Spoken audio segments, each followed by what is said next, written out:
ನೀವು ನಿಮ್ಮ ಜೀವನದಲ್ಲಿ ತೆಗೆದುಕೊಳ್ಳುವ ಪ್ರತಿಯೊಂದು ನಿರ್ಧಾರವೂ ಕೇವಲ ತರ್ಕವನ್ನು ಆಧರಿಸಿಲ್ಲ. ನಿಮ್ಮ ಮನಸ್ಸಿನ ವೇಗವಾದ ಭಾವನಾತ್ಮಕ ಶಕ್ತಿ ಮತ್ತು ನಿಧಾನವಾದ ವಿವೇಚನೆಯ ಶಕ್ತಿ, ಈ ಎರಡರ ನಡುವಿನ ಸದಾಕಾಲದ ಯುದ್ಧವೇ ನಿಮ್ಮ ಭವಿಷ್ಯವನ್ನು ನಿರ್ಧರಿಸುತ್ತದೆ.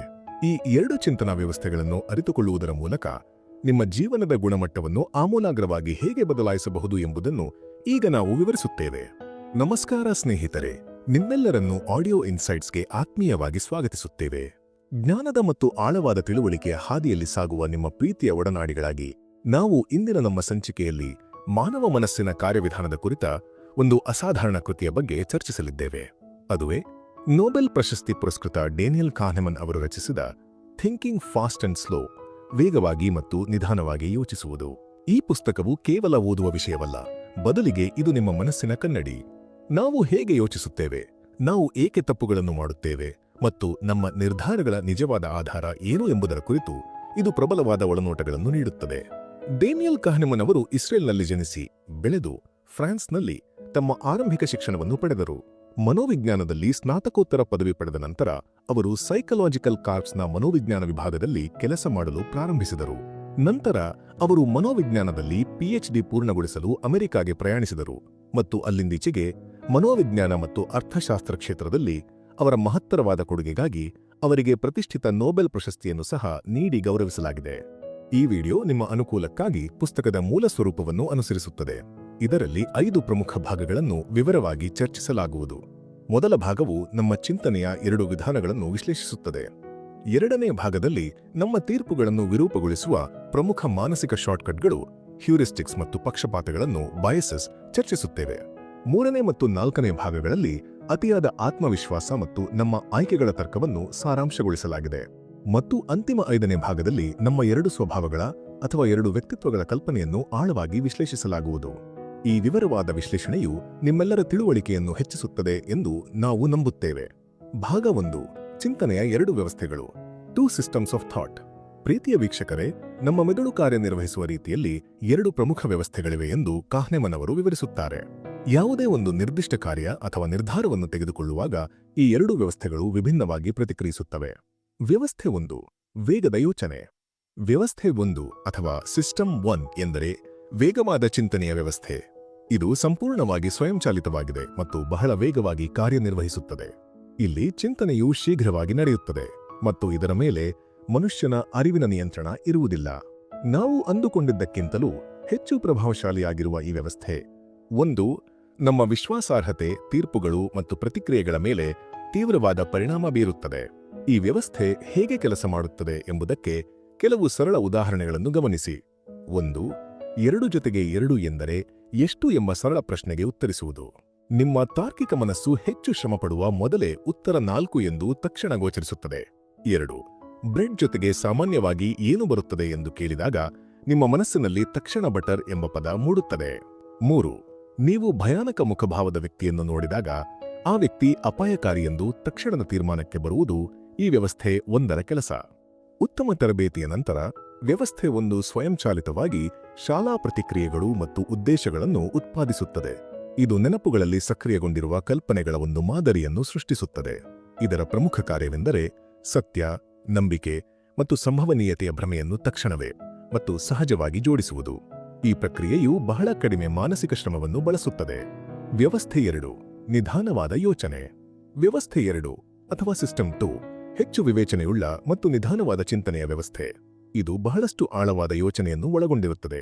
ಅದು ಹೆಚ್ಚು ಸಂಕೀರ್ಣವಾಗಿರುತ್ತದೆ ಮತ್ತು ಮಾನಸಿಕವಾಗಿ ಹೆಚ್ಚು ಬೇಡಿಕೆಯಾಗಿರುತ್ತದೆ. ವ್ಯವಸ್ಥೆ 2ಕ್ಕೆ ಮಾನವನ ಹೆಚ್ಚಿನ ಏಕಾಗ್ರತೆ ಅಥವಾ ಗಮನದ ಅವಶ್ಯಕತೆ ಇರುತ್ತದೆ. ವ್ಯವಸ್ಥೆ 2ನ್ನು ಗುರುತಿಸುವುದು ಸುಲಭ.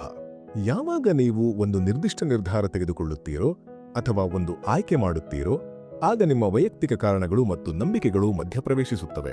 ನಿಮ್ಮ ಸಹಜ ಪ್ರವೃತ್ತಿಗಳನ್ನು ಅರ್ಥಮಾಡಿಕೊಳ್ಳಲು ಅಥವಾ ನಿಮ್ಮ ನೈಸರ್ಗಿಕ ವೇಗವನ್ನು ಹೆಚ್ಚಿಸಲು ಕೆಲವು ಸಂದರ್ಭಗಳಲ್ಲಿ ನಿಮಗೆ ವ್ಯವಸ್ಥೆ 2ರ ಅಗತ್ಯವಿದೆ. ಉದಾಹರಣೆಗೆ, ಒಂದು ಕ್ಲಿಷ್ಟಕರವಾದ ಗಣಿತದ ಲೆಕ್ಕಾಚಾರ ಮಾಡುವುದು, ನಿಮ್ಮ ವಾದಕ್ಕೆ ಕಾರಣಗಳನ್ನು ಕಂಡುಕೊಳ್ಳುವುದು, ಅಥವಾ ನೀವು ಯಾವುದೋ ಒಂದು ಹೊಸ ನಗರದಲ್ಲಿ ಒಂದು ನಿರ್ದಿಷ್ಟ ಮಾರ್ಗವನ್ನು ಅನುಸರಿಸುವುದು. ವ್ಯವಸ್ಥೆಗಳ ಪರಸ್ಪರ ಕ್ರಿಯೆ.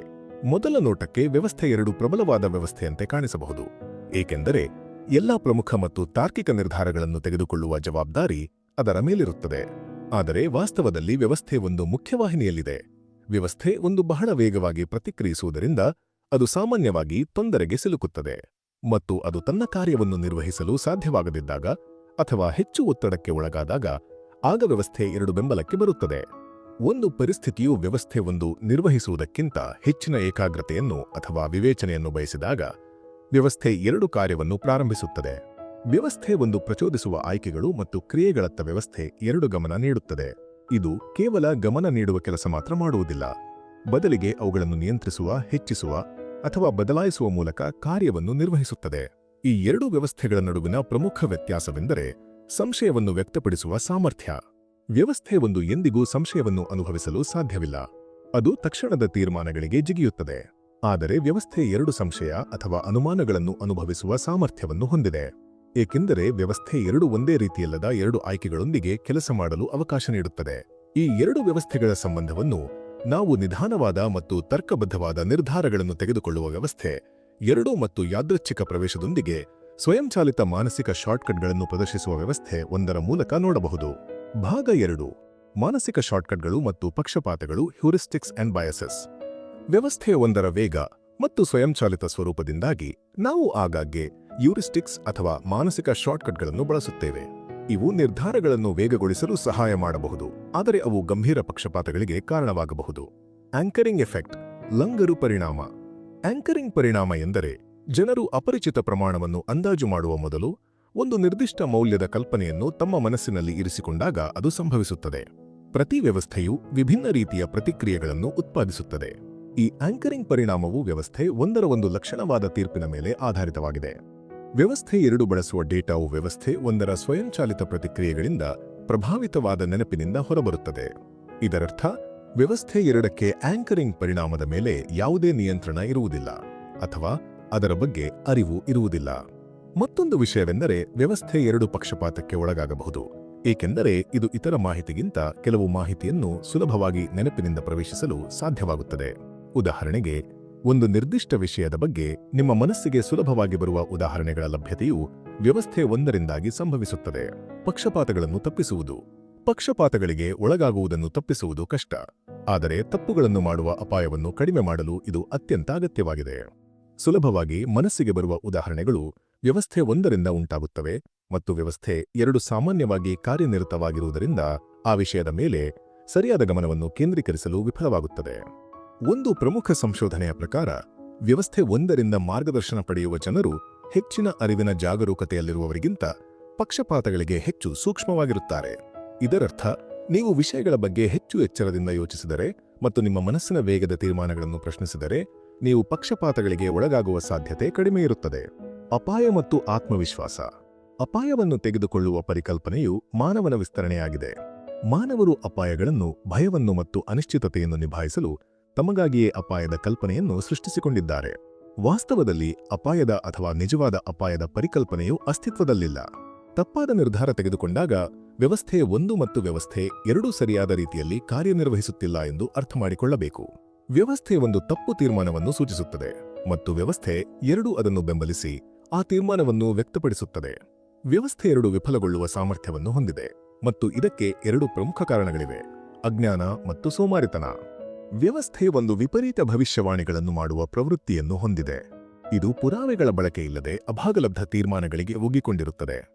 ವ್ಯವಸ್ಥೆ 1ರ ಈ ಸ್ವಭಾವದಿಂದಾಗಿ ಕೆಲವರು ಸಾಕಷ್ಟು ಪುರಾವೆಗಳಿಲ್ಲದೆ ಆತ್ಮವಿಶ್ವಾಸದ ತೀರ್ಮಾನಗಳಿಗೆ ಧುಮುಕುತ್ತಾರೆ. ಭಾಗ 3: ಅತಿಯಾದ ಆತ್ಮವಿಶ್ವಾಸ, ಓವರ್ ಕಾನ್ಫಿಡೆನ್ಸ್. ವೀಕ್ಷಕರೇ, ಜಗತ್ತನ್ನು ಅರ್ಥಮಾಡಿಕೊಳ್ಳಲು ನಾವು ನಿರಂತರವಾಗಿ ಮಾಡುವ ಪ್ರಯತ್ನಗಳು ಕೇವಲ ಭ್ರಮೆಗಳನ್ನು ಸೃಷ್ಟಿಸುತ್ತಿವೆ. ನಾವು ನಮ್ಮ ಹಿಂದಿನ ಘಟನೆಗಳ ಬಗ್ಗೆ ಕಥೆಗಳನ್ನು ಸೃಷ್ಟಿಸಿಕೊಳ್ಳುವ ಮೂಲಕ ಮತ್ತು ಅವುಗಳನ್ನು ಸತ್ಯವೆಂದು ನಂಬುವ ಮೂಲಕ ನಮ್ಮನ್ನೇ ನಾವು ಮೂರ್ಖರನ್ನಾಗಿಸುತ್ತಿದ್ದೇವೆ. ನಾವು ಎದುರಿಸುತ್ತಿರುವ ಪ್ರಮುಖ ಅಡಚಣೆಯೆಂದರೆ ನಾವು ಭೂತಕಾಲವನ್ನು ಅರ್ಥಮಾಡಿಕೊಂಡಿದ್ದೇವೆ ಎಂದು ನಂಬುತ್ತೇವೆ ಮತ್ತು ಭೂತಕಾಲವನ್ನು ಅರ್ಥಮಾಡಿಕೊಳ್ಳುವ ಮೂಲಕ ನಾವು ಭವಿಷ್ಯದಲ್ಲಿ ಏನಾಗಬಹುದು ಎಂಬುದನ್ನು ಸಹ ಅರ್ಥಮಾಡಿಕೊಳ್ಳಬಹುದು ಎಂದು ನಂಬಲು ಪ್ರಾರಂಭಿಸುತ್ತೇವೆ. ನಾವು ಯೋಚಿಸುವಷ್ಟು ನಾವು ಭೂತಕಾಲವನ್ನು ಅರ್ಥಮಾಡಿಕೊಂಡಿಲ್ಲ. ಭವಿಷ್ಯವನ್ನು ಅರ್ಥಮಾಡಿಕೊಳ್ಳುವ ಸಾಮರ್ಥ್ಯವನ್ನು ನಾವು ಹೊಂದಲು ನಾವು ನಮ್ಮ ಭಾಷೆಯನ್ನು ಬದಲಾಯಿಸಬೇಕು. ನಾವು ನಮ್ಮ ಹಿಂದಿನ ತಪ್ಪುಗಳೊಂದಿಗೆ ಸಂಬಂಧಿಸಿದಂತೆ ಹೇಗೆ ಭಾಷೆಯನ್ನು ಬಳಸುತ್ತೇವೆ ಎಂಬುದರ ಬಗ್ಗೆ ಗಮನ ಕೊಡಬೇಕು. ಭಾಷೆ ಬಹಳ ಮುಖ್ಯ, ಏಕೆಂದರೆ ಅದು ನಮ್ಮ ಯೋಚನಾ ಸ್ವರೂಪವನ್ನು ರೂಪಿಸುತ್ತದೆ. ಆದ್ದರಿಂದ ಭೂತಕಾಲದ ಬಗ್ಗೆ ಯೋಚಿಸುವಾಗ ಸರಿಯಾದ ಭಾಷೆಯನ್ನು ಬಳಸಲು ನಾವು ಜಾಗರೂಕರಾಗಿರಬೇಕು. ಹಿಂದಿನ ವಿವೇಚನೆಯ ಪಕ್ಷಪಾತ, ಹೈಂಡ್ಸೈಟ್ ಬಯಸ್. ಹಿಂದುಳಿದ ದೃಷ್ಟಿಕೋನದ ಪಕ್ಷಪಾತ ಎಂದರೆ ವಿಷಯಗಳು ಸಂಭವಿಸಿದ ನಂತರ ಅವುಗಳನ್ನು ಅರ್ಥಮಾಡಿಕೊಳ್ಳುವುದು. ಈ ಪಕ್ಷಪಾತವು ನಿರ್ಧಾರ ತೆಗೆದುಕೊಳ್ಳುವವರ ಕಾರ್ಯಕ್ಷಮತೆಯ ಮೇಲೆ ತೀವ್ರವಾಗಿ ಪರಿಣಾಮ ಬೀರುತ್ತದೆ. ಒಂದು ನಿರ್ಧಾರದ ಗುಣಮಟ್ಟವನ್ನು ಅದು ಸರಿಯಾಗಿತ್ತೇ ಅಥವಾ ಇಲ್ಲವೇ ಎಂಬುದನ್ನು ಆಧರಿಸಿ ನಿರ್ಣಯಿಸಲಾಗುವುದಿಲ್ಲ. ಬದಲಾಗಿ ಅದು ಉತ್ತಮ ಫಲಿತಾಂಶ ನೀಡಿದೆಯೇ ಅಥವಾ ಕೆಟ್ಟ ಫಲಿತಾಂಶ ನೀಡಿದೆಯೇ ಎಂಬುದರ ಆಧಾರದ ಮೇಲೆ ನಿರ್ಣಯಿಸಲಾಗುತ್ತದೆ. ಹಿಂದುಳಿದ ದೃಷ್ಟಿಕೋನದ ಪಕ್ಷಪಾತದಿಂದ ಹೆಚ್ಚು ಹೋರಾಡುವವರು ಏಜೆಂಟರಾಗಿ ಇತರರೊಂದಿಗೆ ಕೆಲಸ ಮಾಡುವವರು ಮತ್ತು ಅಪಾಯಗಳನ್ನು ತೆಗೆದುಕೊಳ್ಳುವವರಾಗಿರುತ್ತಾರೆ. ಉದಾಹರಣೆಗೆ ವೈದ್ಯರು, ಹಣಕಾಸು ಸಲಹೆಗಾರರು, ಸಮಾಜ ಸೇವಕರು ಅಥವಾ ರಾಜಕಾರಣಿಗಳು. ನಮ್ಮ ಅಗತ್ಯಗಳಿಗೆ ಅನುಗುಣವಾಗಿ ಒಂದು ನಿರ್ಧಾರವು ಸರಿಯಾದ ಫಲಿತಾಂಶವನ್ನು ನೀಡದಿದ್ದಾಗ ನಿರ್ಧಾರ ತೆಗೆದುಕೊಂಡವರ ಮೇಲೆ ದೂಷಿಸುವುದು ಸುಲಭವಾಗುತ್ತದೆ. ಆದರೆ ಅದೇ ನಿರ್ಧಾರವು ಫಲಿತಾಂಶ ನೀಡಿದಾಗ ಅದು ಕೇವಲ ಅವರು ತಮ್ಮ ಕೆಲಸವನ್ನು ಮಾಡುತ್ತಿದ್ದಾರೆಂದು ನಂಬಿ ನಾವು ಅವರಿಗೆ ಮನ್ನಣೆ ನೀಡಲು ವಿಫಲರಾಗುತ್ತೇವೆ. ವ್ಯವಸ್ಥೆ ಒಂದರ ಪ್ರಕಾರ ಜಗತ್ತು ಊಹಿಸಬಹುದಾದ, ನೇರವಾದ ಮತ್ತು ಸುಲಭವಾಗಿ ಅರ್ಥಮಾಡಿಕೊಳ್ಳಬಹುದಾದ ಸ್ಥಳವಾಗಿರಬೇಕು. ಆದರೆ ಇದು ಒಂದು ಭ್ರಮೆ. ಈ ಭ್ರಮೆಯು ಮತ್ತಷ್ಟು ಭ್ರಮೆಗಳಿಗೆ ಕಾರಣವಾಗುತ್ತದೆ. ಒಬ್ಬರು ಭವಿಷ್ಯವನ್ನು ಊಹಿಸುವ ಮೂಲಕ ಅದನ್ನು ನಿಯಂತ್ರಿಸಬಹುದು ಎಂಬ ಭ್ರಮೆ. ತಪ್ಪುಗಳಿಂದ ಕಲಿಯುವುದು. ನಾವು ಭವಿಷ್ಯವನ್ನು ಊಹಿಸಲು ಪ್ರಯತ್ನಿಸಿದಾಗ ತಪ್ಪುಗಳು ಸಂಭವಿಸುತ್ತವೆ ಮತ್ತು ಆ ತಪ್ಪುಗಳಿಂದ ನಾವು ಕಲಿಯಬಹುದು. ನಾವು ಕಲಿಯಬೇಕಾದ ಮೊದಲ ಪಾಠವೆಂದರೆ ತಪ್ಪುಗಳು ಸಂಪೂರ್ಣವಾಗಿ ಸಹಜವಾದವು ಮತ್ತು ಅವು ಯಾವಾಗಲೂ ಸಂಭವಿಸುತ್ತವೆ. ಎರಡನೆಯ ಪಾಠವೆಂದರೆ ವಿಷಯಗಳು ಹೇಗಿರಬೇಕೆಂದು ನಾವು ಬಯಸುತ್ತೇವೆ ಎಂಬುದರ ಬಗ್ಗೆ ನಾವು ಗಮನ ಹರಿಸಬೇಕು. ಉನ್ನತ ಸ್ಥಾನಗಳಲ್ಲಿರುವವರು ನಮ್ಮ ಜೀವನದ ಮೇಲೆ ಅಸಮಾನವಾದ ಪರಿಣಾಮವನ್ನು ಬೀರುತ್ತಾರೆ. ಅವರ ನಿರ್ಧಾರಗಳು ನಮ್ಮ ಜೀವನವನ್ನು ದೊಡ್ಡ ಪ್ರಮಾಣದಲ್ಲಿ ಬದಲಾಯಿಸಬಹುದು. ಅವರು ಮಾರ್ಗದರ್ಶಕರು, ನಾಯಕರು ಮತ್ತು ಸೇನಾ ಮುಖ್ಯಸ್ಥರಾಗಿರುತ್ತಾರೆ. ಅವರು ಸವಾಲುಗಳನ್ನು ಎದುರಿಸಿ, ಅಪಾಯಗಳನ್ನು ಸ್ವೀಕರಿಸಿ, ತಾವು ಇರುವ ಸ್ಥಾನಕ್ಕೆ ತಲುಪಿದ್ದಾರೆ. ಭಾಗ 4: ಆಯ್ಕೆಗಳು ಮತ್ತು ನಷ್ಟ ಸಹಿಷ್ಣುತೆ. Choices and loss aversion. ಮನುಷ್ಯರು ನಷ್ಟವನ್ನು ದ್ವೇಷಿಸುತ್ತಾರೆ ಮತ್ತು ಸಾಧ್ಯವಾದಷ್ಟು ಅದನ್ನು ತಪ್ಪಿಸಲು ಪ್ರಯತ್ನಿಸುತ್ತಾರೆ. ಹೆಚ್ಚಿನ ಸಂದರ್ಭಗಳಲ್ಲಿ ಜನರಿಗೆ 2 ಆಯ್ಕೆಗಳನ್ನು ನೀಡಿದರೆ, ಒಂದು ನಿರೀಕ್ಷಿತ ಮೌಲ್ಯಕ್ಕಿಂತ ಹೆಚ್ಚಿನ ಬೆಲೆಗೆ ಲಾಟರಿ ಆಡುವುದು, ಇನ್ನೊಂದು ನಿರೀಕ್ಷಿತ ಮೌಲ್ಯವನ್ನು ಖಚಿತವಾಗಿ ಪಡೆಯುವುದು. ಹೆಚ್ಚಿನ ಜನರು ಖಚಿತವಾದ ಮೌಲ್ಯವನ್ನು ಪಡೆಯುವ ಆಯ್ಕೆಯನ್ನು ಆರಿಸಿಕೊಳ್ಳುತ್ತಾರೆ, ಏಕೆಂದರೆ ಅವರು ನಷ್ಟವಾಗದ ಸುರಕ್ಷತೆಗೆ ಅಂಟಿಕೊಳ್ಳುತ್ತಾರೆ ಮತ್ತು ಅಪಾಯವನ್ನು ತೆಗೆದುಕೊಳ್ಳಲು ಬಯಸುವುದಿಲ್ಲ. ಕೆಲವು ಸಂದರ್ಭಗಳಲ್ಲಿ ನಿರೀಕ್ಷಿತ ಮೌಲ್ಯಕ್ಕಿಂತ ಕಡಿಮೆ ಬೆಲೆಯನ್ನು ನೀಡಿದರೂ ಸಹ ಕೆಲವು ನಿರ್ಧಾರ ತೆಗೆದುಕೊಳ್ಳುವವರು ಸಂಭವನೀಯ ಅಪಾಯವನ್ನು ತಪ್ಪಿಸಲು ಅದನ್ನು ಆಯ್ಕೆ ಮಾಡುತ್ತಾರೆ. ನಷ್ಟವನ್ನು ತಪ್ಪಿಸುವ ಸುರಕ್ಷತೆಯ ಕಡೆಗೆ ಮಾನವನ ಒಲವು ಬಹಳ ಪ್ರಬಲವಾಗಿದೆ. ಯಾರು ದೊಡ್ಡ ನಷ್ಟವನ್ನು ಎದುರಿಸುತ್ತಾರೋ ಅವರು ಆ ದೊಡ್ಡ ನಷ್ಟವನ್ನು ತಪ್ಪಿಸುವ ಭರವಸೆಯಲ್ಲಿ ವಿಷಯಗಳನ್ನು ಉತ್ತಮಗೊಳಿಸುವ ಒಂದು ಅಪಾಯಕಾರಿ ಆಟವನ್ನು ಆಡುತ್ತಾರೆ. ಈ ರೀತಿಯ ಅಪಾಯವನ್ನು ತೆಗೆದುಕೊಳ್ಳುವುದು ಸಾಮಾನ್ಯವಾಗಿ ಬುದ್ಧಿವಂತಿಕೆಯಿಂದ ಮಾಡಿದ ಆಯ್ಕೆಗಳನ್ನು ಸಹ ವಿನಾಶಕ್ಕೆ ಕಾರಣವಾಗಬಹುದು. ನಷ್ಟ ತಪ್ಪಿಸುವಿಕೆಯ ಶಕ್ತಿ, the power of loss aversion. ನಮ್ಮ ಜೀವನದಲ್ಲಿ ನಾವು ಲಾಭದ ಅವಕಾಶ ಮತ್ತು ನಷ್ಟದ ಅಪಾಯ ಎರಡನ್ನೂ ಒಳಗೊಂಡಿರುವ ಮಿಶ್ರ ಆಯ್ಕೆಗಳನ್ನು ಎದುರಿಸುತ್ತೇವೆ. ನಾವು ಈ ಆಯ್ಕೆಗಳನ್ನು ಸ್ವೀಕರಿಸಬೇಕೇ ಅಥವಾ ಬೇಡವೇ ಎಂಬುದರ ಬಗ್ಗೆ ನಿರ್ಧಾರ ತೆಗೆದುಕೊಳ್ಳಬೇಕಾಗುತ್ತದೆ. ನಷ್ಟ ಸಹಿಷ್ಣುತೆ ಎಂದರೆ ಲಾಭ ಪಡೆಯುವ ಉದ್ದೇಶಕ್ಕಿಂತ ನಷ್ಟವನ್ನು ತಪ್ಪಿಸುವ ಉದ್ದೇಶವು ಹೆಚ್ಚು ದೊಡ್ಡದಾಗಿರುತ್ತದೆ. ಉದಾಹರಣೆಗೆ, ನಾವು ಹಣವನ್ನು ಗಳಿಸುವುದಕ್ಕಿಂತ ಹಣವನ್ನು ಕಳೆದುಕೊಳ್ಳಬಾರದು ಎಂಬ ಪ್ರೇರಣೆಯಿಂದ ಹೆಚ್ಚು ಪ್ರೇರಿತರಾಗಿದ್ದೇವೆ. ಈ ಕಾರಣಕ್ಕಾಗಿ ಅನೇಕ ಜನರು ಮಹತ್ತರವಾದ ಸಾಧನೆಯ ಗುರಿಗಳನ್ನು ಇಟ್ಟುಕೊಳ್ಳುವುದಿಲ್ಲ. ತಲುಪಲು ಸಾಧ್ಯವಾಗದಂತಹ ಗುರಿಯನ್ನು ಹೊಂದಿದರೆ ನೀವು ನಷ್ಟದ ಸ್ಥಿತಿಯಲ್ಲಿ ಇರುತ್ತೀರಿ. ನೀವು ಗುರಿಗಿಂತ ಕಡಿಮೆ ಸಾಧಿಸಿದ್ದರೂ ನೀವು ಲಾಭವನ್ನು ಪಡೆಯುತ್ತಿರುತ್ತೀರಿ. ಅನೇಕ ಸಂದರ್ಭಗಳಲ್ಲಿ ಜನರು ತಮ್ಮ ನಿರೀಕ್ಷಿತ ಮಟ್ಟವನ್ನು ತಲುಪಿದ ನಂತರ ಅದಕ್ಕಿಂತ ಮುಂದೆ ಹೋಗಲು ಅವರಿಗೆ ಯಾವುದೇ ಪ್ರೇರಣೆ ಕಾಣದ ಕಾರಣದಿಂದ ತಮ್ಮ ಪ್ರಯತ್ನಗಳನ್ನು ಕಡಿಮೆ ಮಾಡುತ್ತಾರೆ. ಇದು ಲಾಭ ಗಳಿಸಲು ಅಲ್ಲ, ಬದಲಿಗೆ ನಷ್ಟವನ್ನು ತಪ್ಪಿಸಲು. ಸೋಲು ಮತ್ತು ಪಶ್ಚಾತ್ತಾಪ. Defeat and regret. ಸೋಲನ್ನು ಒಪ್ಪಿಕೊಳ್ಳುವುದು ಎಂದಿಗೂ ಸುಲಭವಲ್ಲ. ಬಹುಶಃ ಇದೇ ಕಾರಣಕ್ಕಾಗಿ ಯುದ್ಧಗಳು ಅಥವಾ ಸಂಘರ್ಷಗಳು ಬಹಳ ಕಾಲದವರೆಗೆ ಮುಂದುವರಿಯುತ್ತವೆ. ಸೋತ ಕಡೆಯವರು ತಮ್ಮ ಬಳಿ ಯಾವುದೇ ಅವಕಾಶವಿಲ್ಲ ಎಂದು ತಿಳಿದಿದ್ದರೂ ಸಹ ಅವರು ಸೋಲನ್ನು ತಪ್ಪಿಸಬಹುದು ಎಂಬ ಒಂದು ಸಣ್ಣ ಭರವಸೆಯನ್ನು ಹಿಡಿದಿಟ್ಟುಕೊಂಡು ಹೋರಾಟವನ್ನು ಮುಂದುವರಿಸುತ್ತಾರೆ. ನಾವು ಒಂದು ಯೋಜನೆಯನ್ನು ಮಾಡುವಾಗ ನಾವು ಕಲ್ಪಿಸುವ ಅತ್ಯುತ್ತಮ ಫಲಿತಾಂಶವೇ ಯಶಸ್ಸು. ಆದರೆ ಯಶಸ್ಸು ಸಾಮಾನ್ಯವಾಗಿ ಒಂದು ಏಕೈಕ ಯೋಜನೆಯನ್ನು ಅವಲಂಬಿಸಿರುತ್ತದೆ. ಆದರೆ ವಿಷಯಗಳು ಕೆಟ್ಟದಾಗಲು ಅನೇಕ ಮಾರ್ಗಗಳಿವೆ. ಪಶ್ಚಾತ್ತಾಪದ ಪಾತ್ರ. ಪಶ್ಚಾತ್ತಾಪ ಎನ್ನುವುದು ಕೇವಲ ಒಂದು ಭಾವನೆಯಲ್ಲ, ಅದು ಒಂದು ವಾಸ್ತವ. ಏನಾದರೂ ಸಂಭವಿಸಿದಾಗ ನಾವು ಪಶ್ಚಾತ್ತಾಪ ಪಡುತ್ತೇವೆ.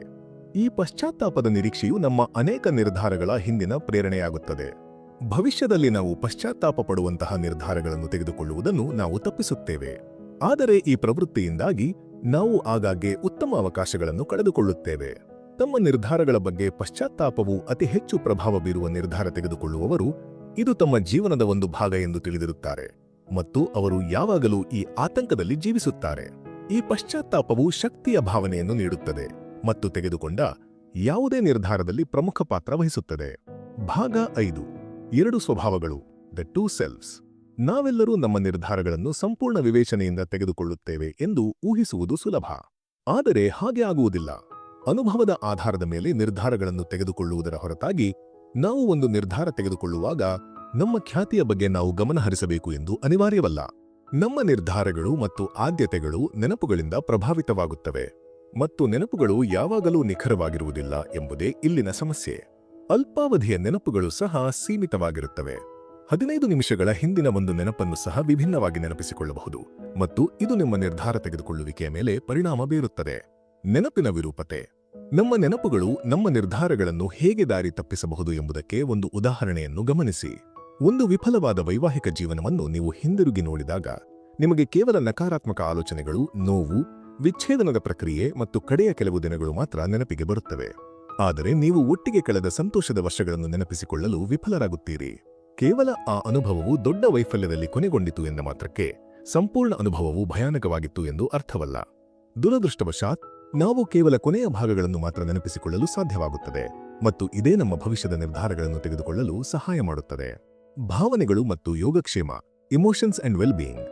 ಒಂದು ಕ್ಷಣದ ಅನುಭವವನ್ನು ಕೇವಲ ಸಂತೋಷದಿಂದ ಮಾತ್ರ ವಿವರಿಸಲು ಸಾಧ್ಯವಿಲ್ಲ.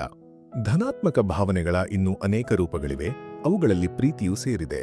ಹಾಗೆಯೇ ನಕಾರಾತ್ಮಕ ಭಾವನೆಗಳು ಕೂಡ ಕೋಪ ಮತ್ತು ಒಂಟಿತನವನ್ನು ಒಳಗೊಂಡಂತೆ ಅನೇಕ ರೂಪಗಳಲ್ಲಿ ಬರುತ್ತವೆ. ಧನಾತ್ಮಕ ಮತ್ತು ನಕಾರಾತ್ಮಕ ಭಾವನೆಗಳು ಒಂದೇ ಸಮಯದಲ್ಲಿ ಒಂದೇ ಕ್ಷಣದಲ್ಲಿ ಅಸ್ತಿತ್ವದಲ್ಲಿರಬಹುದು. ಯೋಗಕ್ಷೇಮವು ಒಂದೇ ಸ್ಥಿತಿಯಲ್ಲಿ ಇರುವುದಿಲ್ಲ.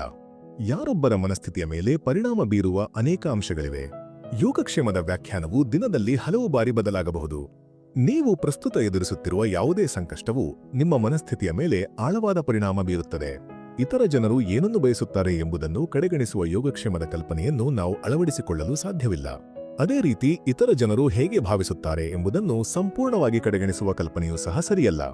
ಜನರು ತಮ್ಮ ಜೀವನದ ಬಗ್ಗೆ ಯೋಚಿಸುವಾಗ ಅವರು ಹೇಗೆ ಭಾವಿಸುತ್ತಾರೆ ಎಂಬುದರ ಮೇಲೆ ಮಾತ್ರ ಗಮನ ಹರಿಸುತ್ತಾರೆ. ನಾವು ಯೋಗಕ್ಷೇಮದ 2 ಅಂಶಗಳನ್ನು ಗಮನದಲ್ಲಿಟ್ಟುಕೊಂಡು ಆ ಸಂಕೀರ್ಣತೆಯನ್ನು ಒಪ್ಪಿಕೊಳ್ಳಬೇಕು. ಡೇನಿಯಲ್ ಕಾಹ್ನೆಮನ್ ಅವರು ವಿವರಿಸಿದಂತೆ ವ್ಯವಸ್ಥೆ ಒಂದು ವೇಗವಾದ ಚಿಂತನೆಯಾಗಿದ್ದು ಇದು ಸ್ವಯಂಚಾಲಿತವಾಗಿ ಮತ್ತು ಬಹಳ ವೇಗವಾಗಿ ಸಂಭವಿಸುತ್ತದೆ. ವ್ಯವಸ್ಥೆ 2 ಹೆಚ್ಚು ವಿವೇಚನೆಯುಳ್ಳ ಚಿಂತನೆಯಾಗಿದ್ದು ಇದು ಸಂಕೀರ್ಣವಾದ ಮತ್ತು ಮಾನಸಿಕವಾಗಿ ಬೇಡಿಕೆ ಇರುವ ಕೆಲಸಗಳನ್ನು ಒಳಗೊಂಡಿದೆ. ಇದಕ್ಕೆ ಹೆಚ್ಚಿನ ಏಕಾಗ್ರತೆಯ ಅಗತ್ಯವಿದೆ. ನಾವು ಹೆಚ್ಚಾಗಿ ವ್ಯವಸ್ಥೆ 1 ಅವಲಂಬಿಸುತ್ತೇವೆ. ಆದರೆ ಅದು ವಿಫಲವಾದಾಗ ವ್ಯವಸ್ಥೆ 2 ಹೆಚ್ಚು ತಾರ್ಕಿಕ ಮತ್ತು ಕೇಂದ್ರೀಕೃತ ನಿರ್ಧಾರಗಳನ್ನು ತೆಗೆದುಕೊಳ್ಳಲು ಬಳಸಲ್ಪಡುತ್ತದೆ. ಸಮಸ್ಯೆಗಳನ್ನು ಪರಿಹರಿಸಲು ಮತ್ತು ಕಷ್ಟಕರವಾದ ಲೆಕ್ಕಾಚಾರಗಳಿಗೆ ವ್ಯವಸ್ಥೆ 2 ಉತ್ತಮವಾಗಿದೆ. ನೆನಪಿಡಿ, ವ್ಯವಸ್ಥೆ 1ಕ್ಕೆ ಸಂಶಯದ ಅನುಭವ ಇರುವುದಿಲ್ಲ, ಆದರೆ ವ್ಯವಸ್ಥೆ 2 ಸಂಶಯವನ್ನು ಅನುಭವಿಸುವ ಸಾಮರ್ಥ್ಯವನ್ನು ಹೊಂದಿದೆ. ವ್ಯವಸ್ಥೆ 1 ಸೀಮಿತ ಪುರಾವೆಗಳೊಂದಿಗೆ ತೀರ್ಮಾನಗಳಿಗೆ ಧುಮುಕುತ್ತದೆ. ವ್ಯವಸ್ಥೆ 1 ಯಾವುದೇ ಪುರಾವೆಗಳನ್ನು ನೋಡದೆ ಭವಿಷ್ಯವನ್ನು ಊಹಿಸುತ್ತದೆ. ನಾವು ಲಾಭಕ್ಕಿಂತ ಹೆಚ್ಚಾಗಿ ನಷ್ಟವನ್ನು ತಪ್ಪಿಸಲು ಪ್ರೇರೇಪಿಸಲ್ಪಟ್ಟಿದ್ದೇವೆ. ನಾವು ಭೂತಕಾಲದ ಬಗ್ಗೆ ಎಲ್ಲವನ್ನೂ ತಿಳಿದಿದ್ದೇವೆ ಎಂದು ನಂಬುತ್ತೇವೆ. ಹಾಗಾಗಿ ನಾವು ಭವಿಷ್ಯವನ್ನು ಸಹ ಊಹಿಸಬಹುದು ಎಂದು ಭಾವಿಸುತ್ತೇವೆ. ನಮ್ಮ ನಿರ್ಧಾರಗಳು ನೆನಪುಗಳಿಂದ ಪ್ರಭಾವಿತವಾಗುತ್ತವೆ, ಆದರೆ ಈ ನೆನಪುಗಳು ನಮ್ಮನ್ನು ತಪ್ಪಾದ ದಾರಿಗೆ ಕೊಂಡೊಯ್ಯಬಹುದು. ಪ್ರಿಯ ಸ್ನೇಹಿತರೆ, ಡೇನಿಯಲ್ ಕಾಹ್ನೆಮನ್ ಅವರ ಥಿಂಕಿಂಗ್ ಫಾಸ್ಟ್ ಅಂಡ್ ಸ್ಲೋ ಪುಸ್ತಕದ ಈ ವಿಮರ್ಶೆಯು ನಿಮ್ಮೆಲ್ಲರಿಗೂ ಹೊಸ ಒಳನೋಟಗಳನ್ನು ನೀಡಿದೆ ಎಂದು ನಾವು ಆಶಿಸುತ್ತೇವೆ. ನಮ್ಮ ಆಲೋಚನೆಯ 2 ವ್ಯವಸ್ಥೆಗಳನ್ನು ಅರ್ಥಮಾಡಿಕೊಳ್ಳುವ ಮೂಲಕ ನೀವು ನಿಮ್ಮ ದೈನಂದಿನ ಜೀವನದಲ್ಲಿ ವಿವೇಕಯುತ ನಿರ್ಧಾರಗಳನ್ನು ತೆಗೆದುಕೊಳ್ಳಲು ಸಾಧ್ಯವಾಗುತ್ತದೆ ಮತ್ತು ನಿಮ್ಮ ಜೀವನವನ್ನು ಇನ್ನಷ್ಟು ಉತ್ತಮ ರೀತಿಯಲ್ಲಿ ನಡೆಸಲು ಇದು ಸಹಾಯಕವಾಗುತ್ತದೆ. ಈ ಜ್ಞಾನವನ್ನು ಅಳವಡಿಸಿಕೊಳ್ಳುವುದು ನಿಮ್ಮ ವೈಯಕ್ತಿಕ ಮತ್ತು ವೃತ್ತಿಪರ ಜೀವನದಲ್ಲಿ ಒಂದು ಹೊಸ ಅಧ್ಯಾಯವನ್ನು ತೆರೆಯಬಹುದು. ದಯವಿಟ್ಟು ಈ ವಿಡಿಯೋ ನಿಮಗೆ ಇಷ್ಟವಾಗಿದ್ದರೆ ಅದನ್ನು ಲೈಕ್ ಮಾಡಿ, ನಿಮ್ಮ ಅಭಿಪ್ರಾಯಗಳನ್ನು ಮತ್ತು ಪ್ರಶ್ನೆಗಳನ್ನು ಕಾಮೆಂಟ್ ವಿಭಾಗದಲ್ಲಿ ಹಂಚಿಕೊಳ್ಳಿ ಮತ್ತು ಈ ಮೌಲ್ಯಯುತ ವಿಷಯವು ಇತರರನ್ನು ತಲುಪಲು ಎಲ್ಲರೊಂದಿಗೆ ಹಂಚಿಕೊಳ್ಳಿ. ಈ ಆಡಿಯೋ ಇನ್ಸೈಟ್ಸ್ ಕುಟುಂಬಕ್ಕೆ ಸೇರಲು ಮರೆಯದೆ ಚಂದಾದಾರರಾಗಿ. ಜ್ಞಾನಾರ್ಜನೆಯ ಈ ಪಯಣದಲ್ಲಿ ನಿಮ್ಮೊಂದಿಗೆ ಇರುವುದಕ್ಕೆ ನಾವು ಆಭಾರಿಗಳು. ಮತ್ತಷ್ಟು ಉತ್ತಮ ವಿಡಿಯೋದೊಂದಿಗೆ ಶೀಘ್ರದಲ್ಲೇ ನಿಮ್ಮನ್ನು ಭೇಟಿಯಾಗುತ್ತೇವೆ. ಅಲ್ಲಿಯವರೆಗೆ ನಿಧಾನವಾಗಿ ಯೋಚಿಸಿ, ವೇಗವಾಗಿ ಕಾರ್ಯನಿರ್ವಹಿಸಿ, ಆದರೆ ಯಾವಾಗಲೂ ವಿವೇಕದಿಂದಿರಿ. ಧನ್ಯವಾದಗಳು.